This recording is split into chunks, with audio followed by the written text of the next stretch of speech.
A thumb presses down on a push pin. The flat plastic head touches the finger. The sharp metal point touches the board. The hand applies only a small force. Still, the pin slides into the surface. The finger is safe.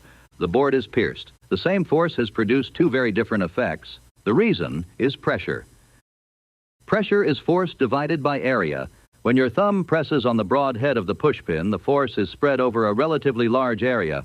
The pressure on your skin stays low. It may feel uncomfortable, but it usually does not puncture the finger. At the sharp tip, the situation is different. The same force is concentrated into a tiny area. The pressure becomes much higher. The fibers of the corkboard or soft wood cannot resist that concentrated stress. They separate and the pin goes in. Nothing mysterious has happened. The hand did not become stronger. The area became smaller. This same principle appears everywhere. A knife cuts because its edge is thin. A needle pierces cloth because its point is small. A nail enters wood because its tip concentrates force. A snowshoe works in the opposite way. It spreads body weight over a large area, so the pressure on the snow is lower and the foot does not sink as deeply. High heels also show the same effect. A person's weight may be ordinary, but the heel touches the ground over a small area.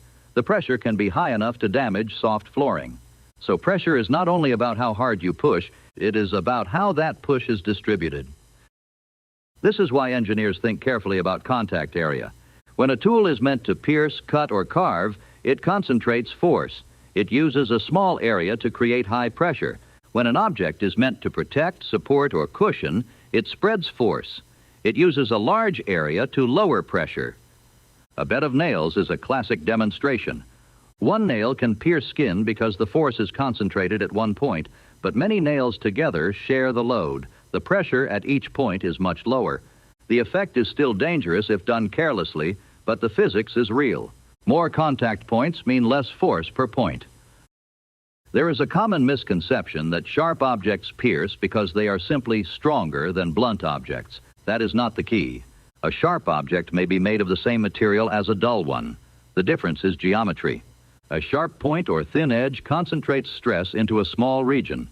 If that stress exceeds the strength of the material being touched, the material fails. The board does not know how strong your hand is, and it only responds to local stress. A pushpin is therefore a small machine for rearranging force. It protects the finger by spreading pressure at the top. It pierces the board by concentrating pressure at the bottom. One force, two areas, two outcomes. And that is why a small push from your thumb can drive metal into wood.